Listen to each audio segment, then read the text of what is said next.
السلام عليكم ورحمة الله وبركاته. بسم الله الحمد لله والصلاة والسلام على رسول الله وصحبه أجمعين. اللهم صل على حبيبنا ونبينا محمد صلى الله عليه وسلم في الأولين وصل اللهم وسلم وبارك على حبيبنا ونبينا محمد صلى الله عليه وسلم في الآخرين. اللهم صل على حبيبنا ونبينا محمد صلى الله عليه وسلم كلما ذكره الذاكرون الأبرار وكلما غفل عن ذكره الغافلون. We continue the story of the Prophet Muhammad alayhi salatu wasalam, but we have to go a little bit backward because the Hilf al-Fudul did not happen after the marriage to Khadija radiallahu ta'ala anha. It happened before that. And it happened, some scholars they say 1 month, some scholars they say 4 months after Harb al-Fijar. And the Prophet alayhi salatu wasalam was either quoted to have been either 15 years old or 20 years old. So this is before the marriage, before in the time of the youth of the Prophet alayhi salatu wasalam. And then we'll go fast forward back into the marriage of the Khadija of the Prophet to Khadija radiallahu ta'ala anha and speak about the building of the Kaaba. But just so that we chronologically rearrange is important. When it comes to Hilf al-Fudul, this pact happened because there was a man from Yemen, from the area known as Zubayd. So he was a Zubaydi. He had some items with him that he brought to Mecca. And Al-As ibn Wa'il. Al-As ibn Wa'il was the one that bought this from him. And he refused to give him the Prophet. And essentially this was just pure, cold-blooded stealing. And the man was extremely distraught because this was his life savings. And this was happening in Mecca. No one essentially cared in some element. So he refused to give him his right. So Az-Zubaydi, this man, he started calling out to all of the different tribes in Mecca, calling out to Abd ad-Dar and Makhzum and Jumah and Sahm and Adi, and all of them refused to help him.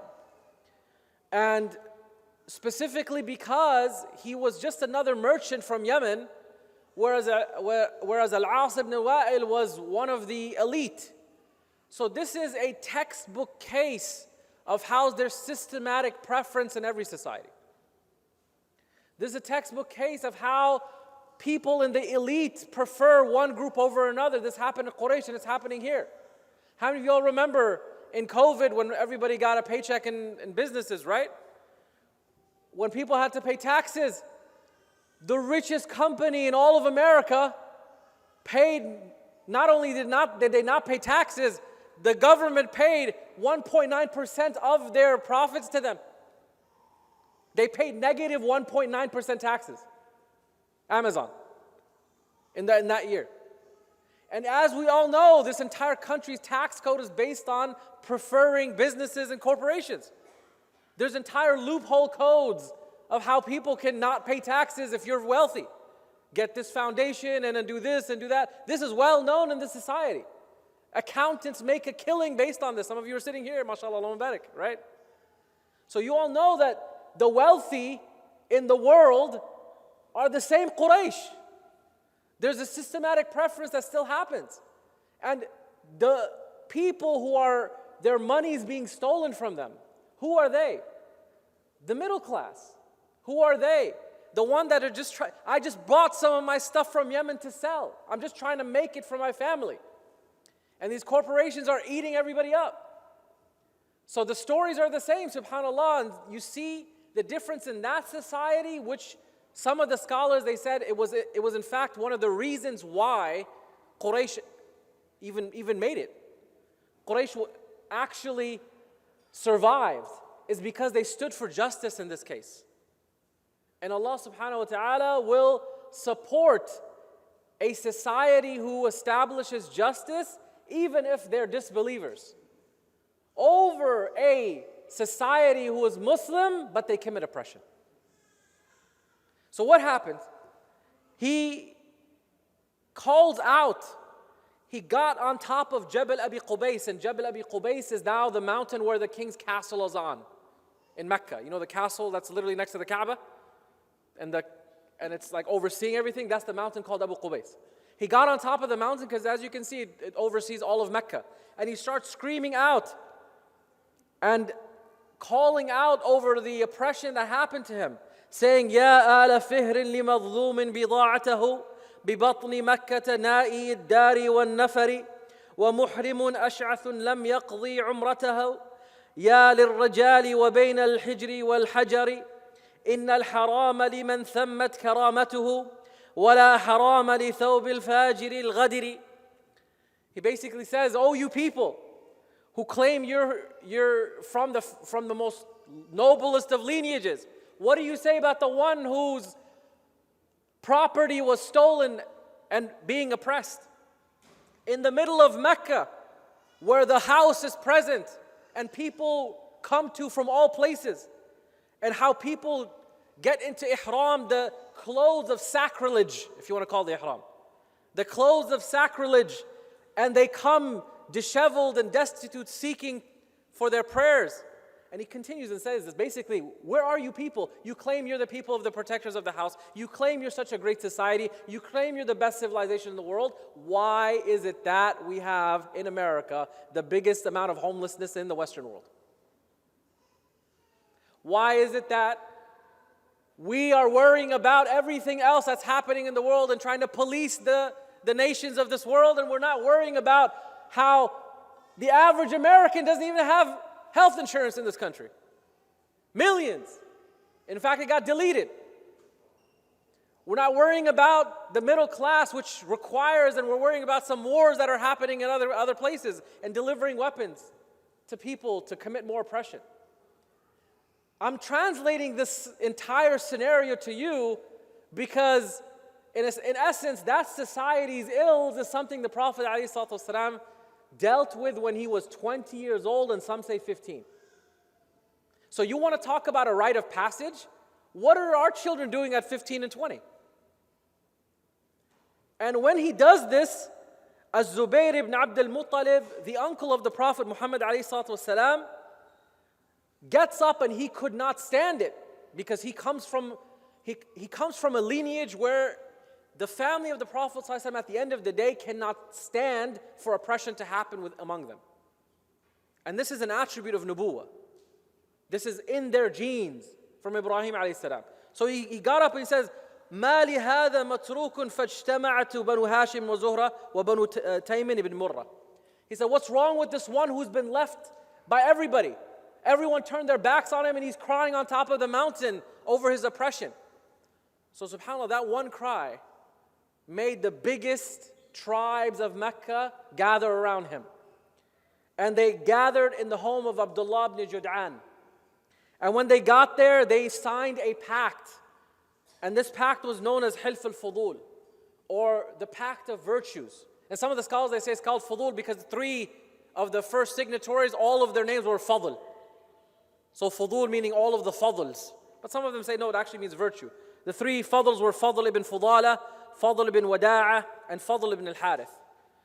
So that's why they called it Hilf al-Fudul, because there was 3 guys named Fadl. But in any case, it also means virtue. The Prophet ﷺ witnessed this and he signed amongst this. And in the narration narrated by Al-Humaydi from Abdurrahman, the 2 sons of Abu Bakr radiallahu anhu, who said that the Prophet ﷺ said, لَقَدْ شَهِدْتُ فِي دَارِ عَبْدِ اللَّهِ ibn Jud'an حِلْفًا لَوْ دُعِيتُ بِهِ فِي الْإِسْلَامِ لَأَجَبْتُ. He said that I was called to sign a pact to support this man, to stand for his right, in the home of Abdullah ibn Jud'an before Islam. And if I were to be called for it again, I would stand up for it. This is one of the greatest ahadith when it comes to social and political engagement that aligns with the values of Islam. This was even before Islam. And the Prophet ﷺ affirms it as a form of istiqrar, saying, we must be a society that is at the forefront of social and political change that benefits everyone. We must be. I want you to understand something. When the Muslims started to speak about Islam publicly, okay, which was after which year? After which year? After which year did Muslims start publicly speaking about Islam? The Prophet Muhammad ﷺ. Not 6, not after Umar. The 4th year. After 3 years was known as the secret stage. You'll learn about that. The 4th year they went public. You know how many Muslims there were? 40. 40 Muslims. What can they do? What can these 40 Muslims do? You know what they call to? Of course, they call people to the worship of one God. The only faith God sent to humanity is one. That faith to Jesus, that faith to Moses, that faith to Adam, worship one God. That's the only faith God sent. Of course. But among the things that they also called for was societal and social change. The Arabs were doing something so horrific and atrocious, which is what? Killing their daughters, thinking it was dishonorable to kill their daughters. Among the first things in Mecca that was revealed, وَإِذَا الْمَوْءُودَةُ سُئِلَتْ بِأَيِّ ذَنْبٍ قُتِلَتْ. When the young baby girl asks on the day of judgment, for what sin was I killed? We don't believe in original sin in Islam. You are born without sin. And if a child, any child, as you all know, dies, they're going directly to paradise. Any child on the planet. If they die before the age of puberty, they're going to Jannah, they're going to paradise. Because they're sinless. What sin do they hold? So, with 40 people, the Prophet ﷺ taught a message to save this young child, to save the children of Mecca. With 40 people? With 40 people. Because this faith does not quantify how many people need to have your back for you to have social and societal change. We stand for the truth, regardless if there's one behind us, the senator behind us, the president behind us, or whoever, or no one. لا يخافون في الله لومة لائم. They don't fear. The Prophet ﷺ is told by Allah, those who stand for the truth, they don't fear the blame of the blamers when they're standing up for the truth. And this is a powerful lesson. This is a very powerful lesson. That we will stand for the values of human dignity, preservation of life, and what will benefit humanity and people. Corporations are out of control in America. How is it that the pharmaceutical industry controls our health? As you all know. These are issues that we must be at the forefront in. There's doctors all over here. I mean, may Allah bless you in your private practices and your families and your investment opportunities and all of that, but where are you at the forefront? Bioethics. And also calling for what will benefit society here, based on our Islamic principles. If it's just you or 40 people, we must take lessons from the seerah from this level. It is one of the most powerful moments in the life of the Prophet Muhammad ﷺ. And I want you to understand, this is what galvanized the Prophet ﷺ's integrity. Is that he was a person that was known, he was at the forefront of being a signatory of standing for the oppressed. This happened and he said, I witnessed this with my uncles and I was a young man. And he says, فَمَا أُحِبُّ أَنْ لِي حُمُرُ النَّعَمْ وَإِنِّي أَنْكُثُ. He says, it was more beloved to me, if you made me the wealthiest person in Mecca, it was more beloved to me to stand in that gathering and sign that pact that helped this man. This was Hilf al-Fudul. It happened when he was either 15 or 20 years old, before when he was a young man. I mean, let me just give you another story. I'll never forget the story of my life. There was a 16-year-old girl whose parents took her on vacation to Pakistan. And they went not to, mashallah, the nice fancy restaurants in Islamabad and Lahore and had their karai and butter chicken, all that stuff, right? Which is nice. They went to the northwestern part of the country and the south, which is extremely poor, where orphanages exist, where they don't even have electricity. I don't know if you've been there. There's nothing. And this 16-year-old girl, because first of all, it's a very beautiful landscape, as you all know. It's one of the most beautiful in the world, in this part of the world. They went to an orphanage and those children loved her. And she played with them, and after a while, they had to go. What happened? Those children started crying and they told her, don't go. This affected and impacted this child, and she asked, like, what do they have? They said, they don't really have much. So they enjoyed her company. And she said, I promise I will come back, but I will come back to change your situation. They went back to where they came from, And she made a promise with her parents that she's going to go back and she will build for them a state-of-the-art orphanage. Where they will have education, electricity, clothing, bare necessities. And subhanAllah, this one 16-year-old girl raised funds to go and do that. And guess what? She said, this is my calling in life. She went and built 2 more orphanages like that. One girl, 16 years old. And guess what? She's not even Muslim. She's not even Muslim. She's a British young girl whose family in England happened to like butter chicken masala and all that, whatever.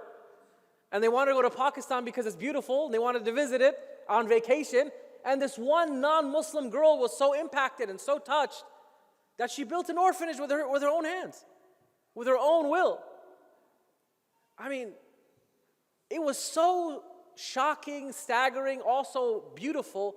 But I asked myself, what is stopping us from fulfilling that kind of potential?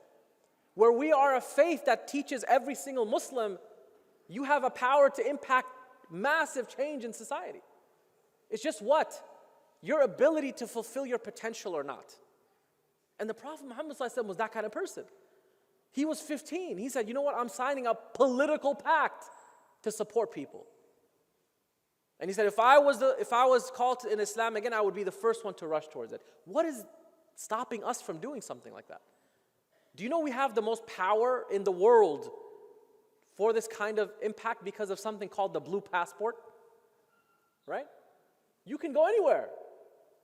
I don't think some of our young people understand. There are people that have to wait years to come to America for once, maybe through lottery, to just get a visa. We can go pretty much almost everywhere on this planet. And it's like red carpet, and on top of that, they'll ask us how we can come to America and all kinds of things. We have opportunity here that we must capitalize on.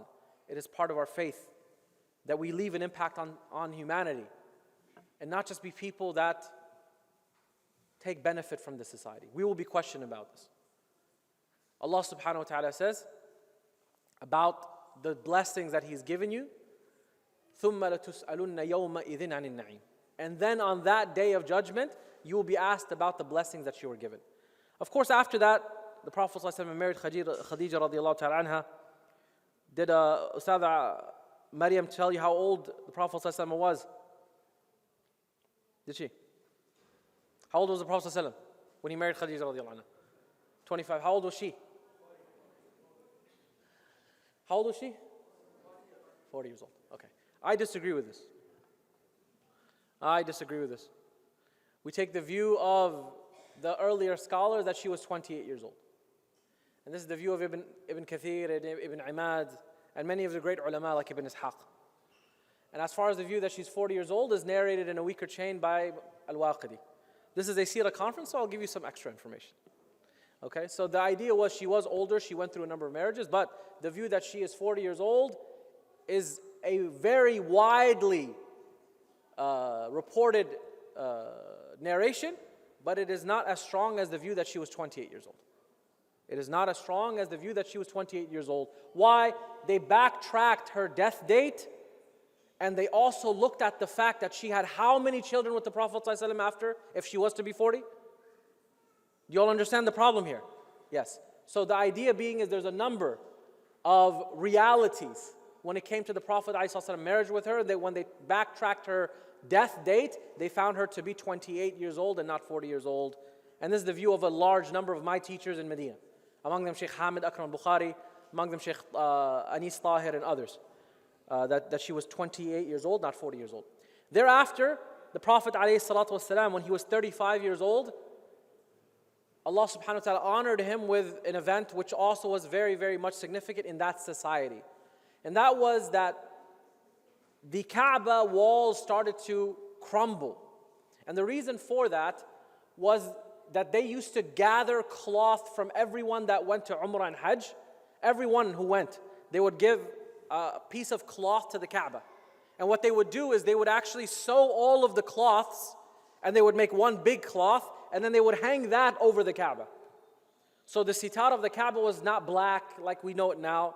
It used to be white at one point, it used to be red at one point, and then it became like this multicolored tapestry, where everyone is giving a piece of the cloth. So what do? They would keep putting that cloth over the Kaaba instead of removing it every year. So what happens? Of course, like this is a very, very heavy cloth. It started to crumble parts of the wall of the Kaaba. And when that happened, they needed to replace the walls of the Kaaba. But this was something very, very sacred to them, because destroying the Kaaba was something that Allah subhanahu wa ta'ala punished an entire army that came to destroy the Kaaba, as you know, from Yemen, this army of Abraha, who wanted to destroy the Kaaba. So they were very afraid that the same thing might happen to them.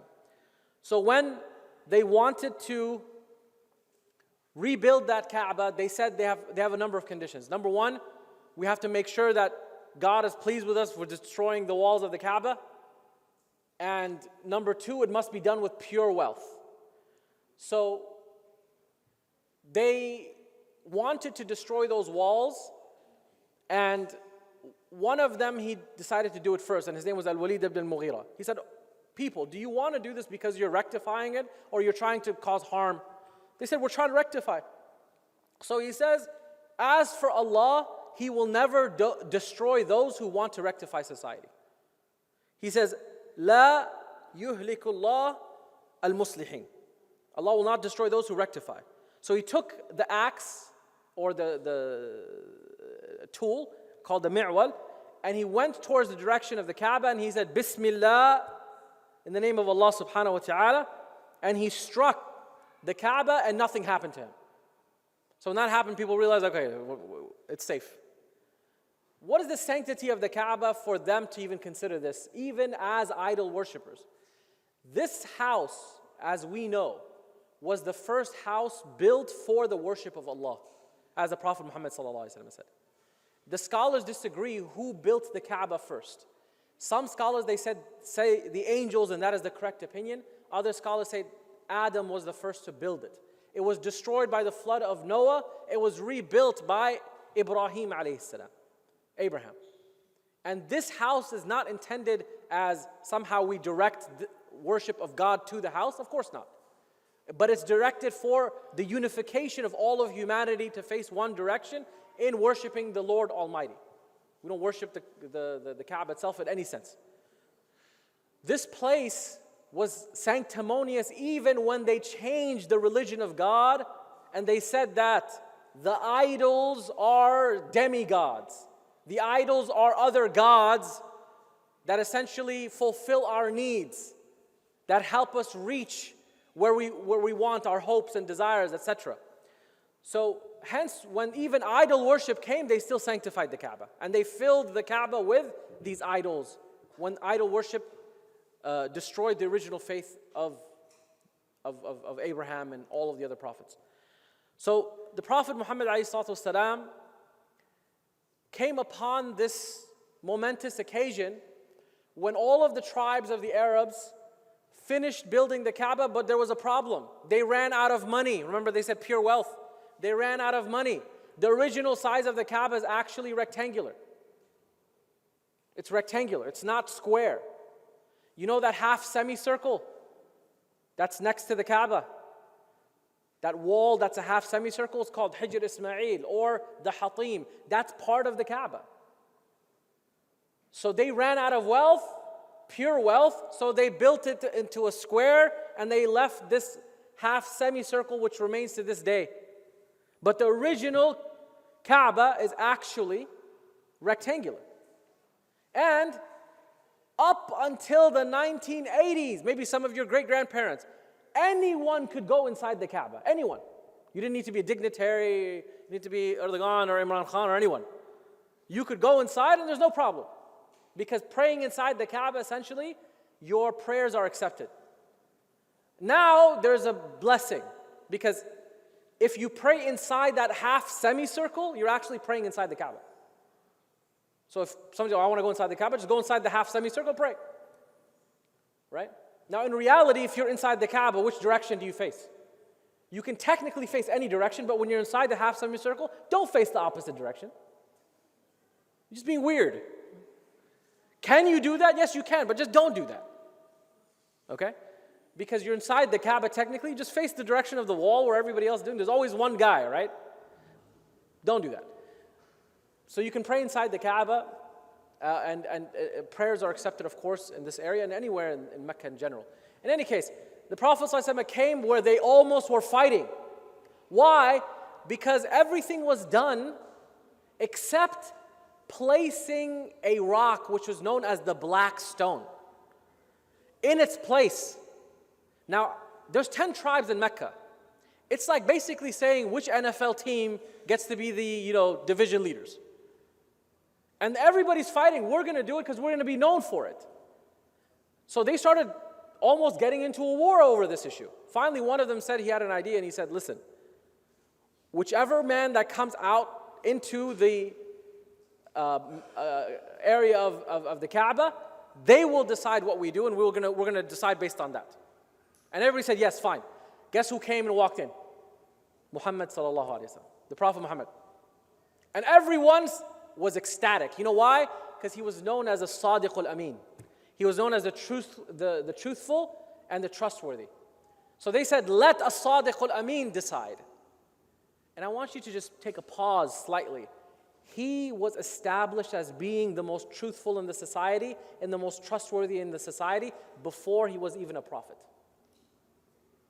Do you have that integrity with your neighbors? Do you have that integrity with your friends? Do you have that integrity with your coworkers? Before they care about your faith and your Islam, right? They're going to care about how you are as a person. And that is very powerful. People care about your trustworthiness and your truthfulness. Are you a person that is there for others? Can you be genuinely someone that they can count on? That is what's going to be far-reaching. When the Prophet Muhammad ﷺ came there, he said, I have a solution. They said, what is it? He said that I will place the black stone in the middle of a cloth. One representative from all of the tribes will hold a portion of the cloth. You all will then bring it to the place where the black stone is supposed to be placed. And then I will just simply put it in place. That's it. And everyone said this is the best idea. And I want you to understand the wisdom behind this, and I want you to inculcate it in your life. It's called in fiqh mura'at al-khilaf. Mura'at al-khilaf means if there's a group, they're choosing option A, and there's a group that's choosing option B, sometimes you don't need to choose. Try to pick an option which will please everyone. And that's the best thing you can do. That's what the best negotiation is. That's what the Prophet ﷺ did. And they were so pleased with that. Now, a quick note on the black stone and its miraculousness. The black stone has been tested by geologists. We believe, as Muslims, that this was a stone that was descended from heaven. It used to be white and it became black because of the sins of humanity. Guess what? Geologists have tested the stone and they found it not to be from earth. This is a fact. It is not from earth. It is a meteorite, meaning it's from outside of this planet. So in and of itself, that is powerful as a miraculous nature of things. In any case, the Prophet ﷺ's involvement in these two social, political stances and positions teaches us that we must establish integrity as a community. For us to be known as trustworthy people, for us to have impact in others' lives is something extremely important for them to then be impacted by our faith. We cannot preach from mountains thinking that the average person cannot be touched by our generosity and our care and our giving. May Allah subhanahu wa ta'ala make us of them, and like the Prophet Muhammad ﷺ, who stood with the oppressed and the weak. May Allah subhanahu wa ta'ala make us of those that bring Hilf al-Fudul, or different types of pacts of virtue with others in this society. وصلى الله على نبينا محمد وعلى آله وصحبه أجمعين سبحانك اللهم وبحمدك أشهد أن لا إله إلا أنت أستغفرك وأتوب إليك والسلام عليكم.